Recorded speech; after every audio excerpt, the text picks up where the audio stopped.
जैसा कि अभी फ़िलहाल महाकुंभ पर्व चल रहा है और इस पर्व में जो भी लोग, ऐसा कोई राज्य नहीं रहा होगा, ऐसा कोई गांव नहीं रहा होगा जहां से कोई ना कोई और गया ना हो।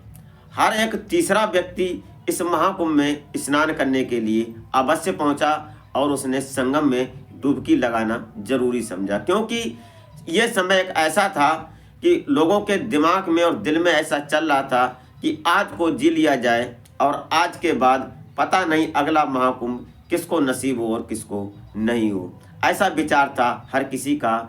ऐसी विचार को देखकर, ऐसे विचार को लेकर हिंदू वर्ग में खासकर और अन्य वर्ग में भी, और भी धर्म के कई एक साधु संत और कई एक जो विचार करने वाले लोग, वो ऐसा कोई नहीं रहा होगा जो कि तीसरा व्यक्ति एक महाकुंभ में न गया हो।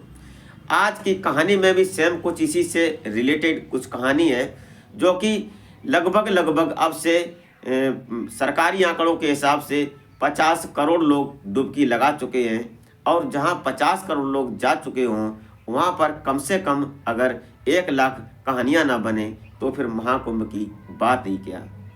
आज की कहानी में भी कुछ ऐसा ही हुआ कि जो आजमगढ़ से एक महिला विधवा थी और वो महाकुंभ जाती है और उसके साथ उसके गांव का एक व्यक्ति जाता है, और फिर उनके साथ क्या होता है वो इस कहानी के माध्यम से जानने की कोशिश करेंगे।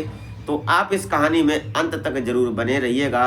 कहानी बड़ी इंटरेस्टिंग होने वाली है और रोचक कहानी है। इस कहानी से आपको बहुत बड़ी सीख भी मिलने वाली है कि हमें समाज में किस तरह से रहना चाहिए।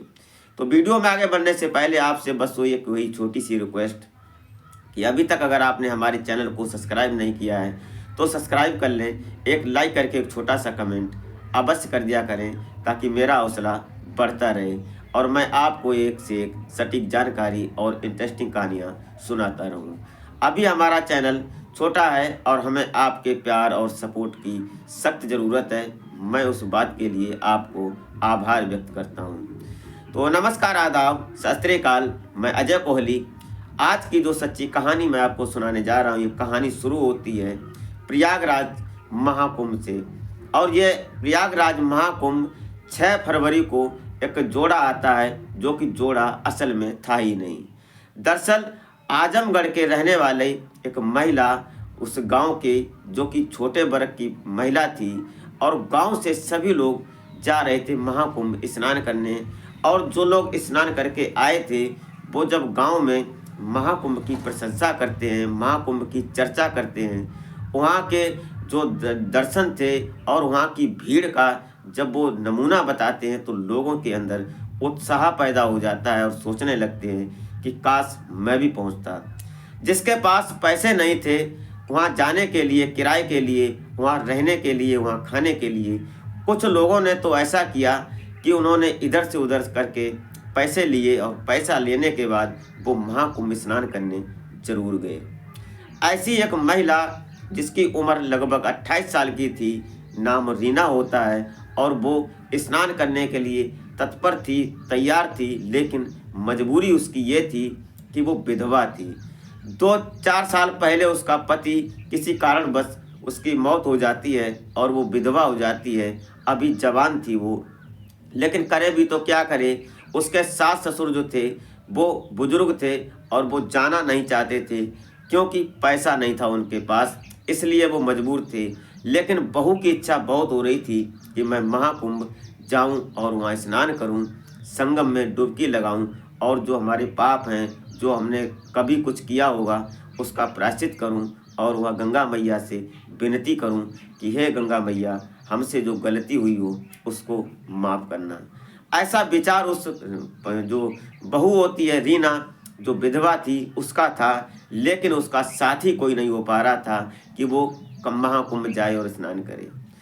ऐसा ही एक दिन आ जाता है, 6 फरवरी थी और 6 फरवरी के दिन गांव के बहुत सारे लोग जा रहे थे, लेकिन उनमें से कुछ महिलाएं भी जाती हैं। उन महिलाओं से जब उनकी जो सास ससुर होते हैं, सास जब संपर्क करती है तो जो और महिलाएं जा रही थीं वो सोचती हैं कि इसको मैं कैसे ले जाऊं।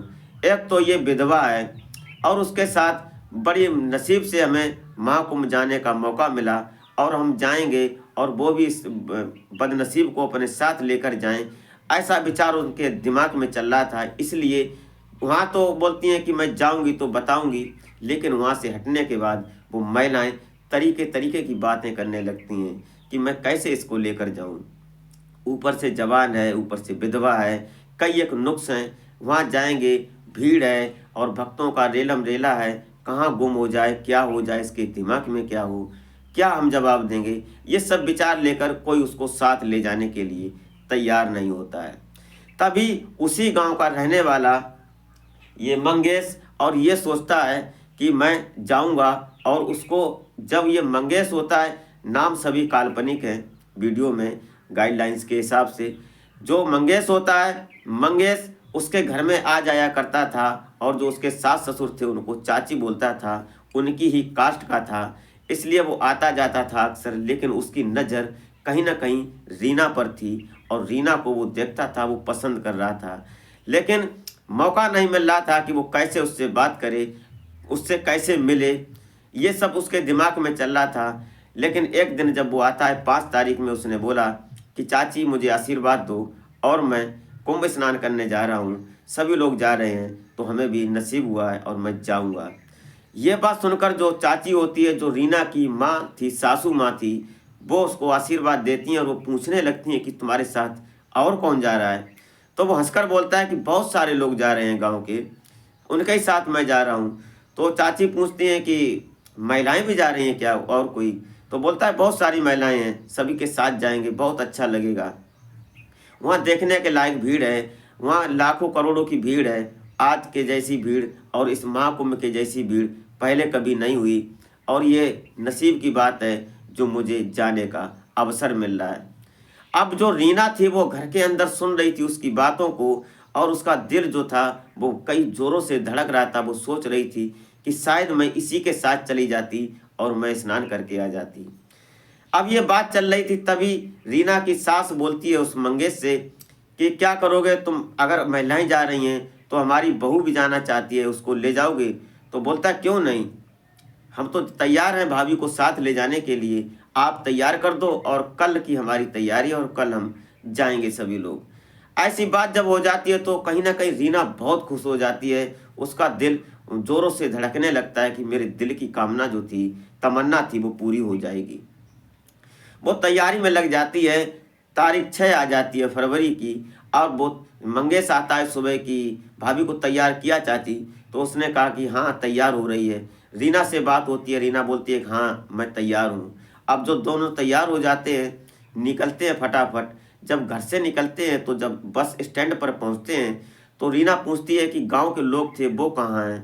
तो बोलता है कि क्यों नहीं, वो आगे स्टैंड पर मिल जाएंगे, आगे नहीं मिलेंगे तो वो महाकुंभ में ही मिल जाएंगे।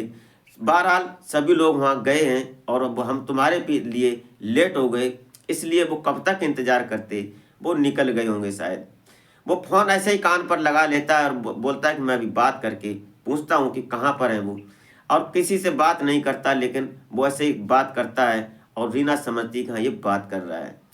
ऐसे ही हो रहा था। वहाँ से बस निकल जाती है प्रयागराज के लिए। अब बस तो पहुँचने वाली थी, लगभग 15 किलोमीटर पहले ही बस जब रुकती है, तब तक रीना उससे पूछती है कि कोई मिला नहीं। और जो ये मंगेश होता है उसी की सीट पर बगल में बैठा हुआ था, उससे इधर उधर टच करने की कोशिश कर रहा था, उसको कहीं ना कहीं उसके बालों से खुशबू आ रही थी, उसको सूंघने की कोशिश कर रहा था। और ये बात रीना कहीं ना कहीं नोट कर रही थी, वो महसूस कर रही थी कि हमारे साथ ये कुछ गलत विचार कर रहा है, लेकिन कह नहीं सकती थी। वो सोच रही थी कि मैं कैसे करके आज इसके साथ फंसी हूँ, कैसे भी करके मैं घर पहुँच जाऊँ, उसके बाद कुछ नहीं। लेकिन वो भी अभी जवान थी, उसके दिमाग और दिल में कुछ अलग ही चल रहा था। अब ये जब वहाँ पहुँचता है तो वहाँ एक लॉज देखता है और लॉज में एक कमरा बुक करता है। उसके बाद वहाँ दोनों रुक जाते हैं। अंदर जब जाते हैं तो रीना बोलती है कि मैं अंदर कैसे आ जाऊँ, एक ही कमरा है, एक ही बेड है, कैसे रहेंगे अंदर, कैसे सोएंगे? बोलता है कोई बात नहीं, यहाँ कोई नहीं देख रहा है, हम और आप हैं दोनों लोग, यहीं सोएंगे। रात बहुत हो चुकी है, सुबह स्नान करेंगे और उसके बाद फिर अपने घर के लिए रवाना होंगे। लेकिन रीना कई बार नानुकर करती है, वो बाहर ही खड़ी थी, लेकिन इधर जो मंगेश होता है वो सोचने लगता है कि कहीं ना कहीं रीना को गलत लग रहा है। अब ये मंगेश जो था इसके दिमाग में ये चल रहा था कि मैं इसके साथ जबरदस्ती कोई बात कोई काम नहीं करूँगा, राजी से इसके जो होगा वही होगा।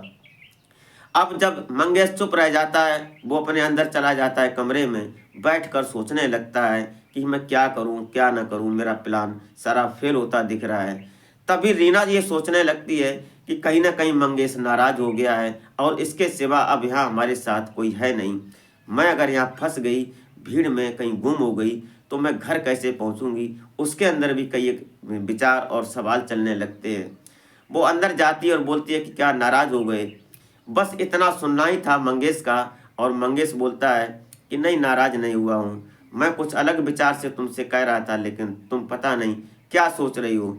ये सुनकर वो तारीफ कर रहा था उसकी। और आज रीना को कई साल बाद कोई तारीफ करने वाला मिला था। उसके दिल में दबी हुई जो बातें थीं उसको कोई जगा रहा था। ये बात कहीं ना कहीं रीना भी महसूस कर रही थी। तो मंगेश बोलता है कि बैठ जाओ। अब जब वो बैठ जाती है, रात काफ़ी हो चुकी थी, मंगेश लेट जाता है। उसने अपने बैग से चादर निकालता है, कुछ कपड़े थे उनको निकालता है। उसके बाद वो लेट जाता है, बोलता है कि तुम भी लेट जाओ।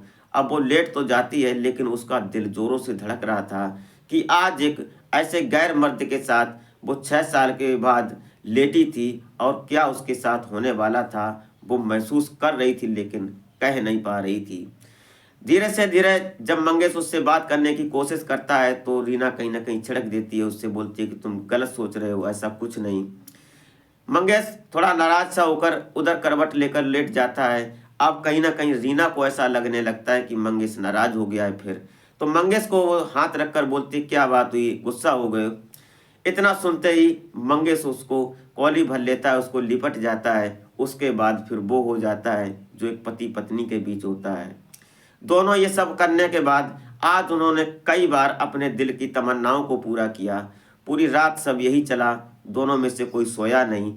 उसके बाद सुबह रीना जल्दी उठती है और फ्रेश होती है नहा धो कर। उसके बाद जो मंगेश होता है वो सोया पड़ा था। बोलती है कि चलने को तैयार नहीं, नहाने नहीं चलोगे क्या? तो बोलता है कि मेरा दिल करता है कि मैं नहाऊं नहीं और आज फिर यहीं कमरे में रुकूं। फिर दोनों का यही सिस्टम चलता है, दिन में भी रहते हैं और फिर रात में भी रहते हैं। अगले दिन ये फिर नहाने के लिए जाते हैं। उसके बाद उसका फ़ोन स्विच ऑफ जा रहा था। गांव के लोग जो नहाने गए थे वो नहा कर अपने घर आ जाते हैं। घर में चर्चा होती है, गांव में चर्चा होती है कि मंगेश रीना को भगा ले गया है। ये सब होता है इधर, लेकिन करे भी तो क्या करे, उसका संपर्क नहीं हो पा रहा था क्योंकि मंगेश ने अपना फ़ोन स्विच ऑफ कर लिया था। ये सब चलने के बाद दोनों में प्यार हो जाता है और प्यार के बाद दोनों कस्में खा लेते हैं वहीं गंगा स्नान करते हुए कि दोनों साथ जिएंगे और साथ मरेंगे। दोनों की जब बात तय हो जाती है उसके बाद ये अपने घर पहुंचते हैं। घर जब पहुंचते हैं तो गांव में हंगामा खड़ा हो जाता है। लोग बोलते हैं कि तुम दोनों कहाँ गुम हो गए थे, तुमने कुछ गलत किया है, तुम इसको भगा कर कहाँ ले गए थे। ये सब बातें होती हैं। उसके बाद जब ज़्यादा मंगेश को ट्रोल किया जाता है तो वो परेशान होकर बोलने लगता है एक बार कि हाँ, मैं अगर तुम लोग ऐसा ही चाहते हो, ऐसी बात करते हो, तो रीना से हमारी शादी करवा दो, हम दोनों साथ रहेंगे। दोनों की ये बात सुनते ही तो रीना एकदम रोने लगती है। और जो गांव के लोग थे, वहाँ कई लोग समझदार थे, बुजुर्ग थे, उनके बीच जब बात होती है तो रीना के सास ससुर भी थे वहाँ। सभी लोगों के बीच बात होने के बाद ये मंदिर में जाते हैं और दोनों उसकी शादी करवा दी जाती है। लोग वहाँ वीडियो बना रहे थे, कोई फ़ोटो खींच रहा था, किसी ने सोशल मीडिया पर वीडियो डाली कि आज दोनों की शादी हो गई और दोनों बड़ा खुश हैं। उसके बाद अब तक 6 फरवरी के बाद दोनों पति पत्नी के रूप में रह रहे हैं और बड़ा खुश हैं। ये रही कहानी दोस्तों, आपको कैसी लगी ये आप कमेंट बॉक्स में ज़रूर बताएं कि क्या रीना और मंगेश ने सही किया या उस गांव के जो लोग थे उन्होंने सही किया या किसने गलत किया, वो कमेंट में ज़रूर बता सकते हैं। जब ये बात सोशल मीडिया पर चली तब जाकर ये सब ने जानी। ये रही कहानी, आप कमेंट बॉक्स में ज़रूर बताएं। और अभी तक अगर आपने हमारे चैनल को सब्सक्राइब नहीं किया है तो सब्सक्राइब कर लें, एक लाइक करके एक छोटा सा कमेंट अवश्य कर दिया करें, क्योंकि हमारा चैनल अभी नया है और हमें आपके सपोर्ट की सख्त ज़रूरत है। इस घटनाक्रम को सुनाने का उद्देश्य किसी को हैरान या परेशान करना नहीं था, नहीं किसी के भावनाओं को आहत करना था। ये सोशल मीडिया से ली हुई कहानी थी जो हमने आप तक पहुंचाई। तो मिलते हैं फिर नेक्स्ट वीडियो में, तब तक के लिए जय हिंद।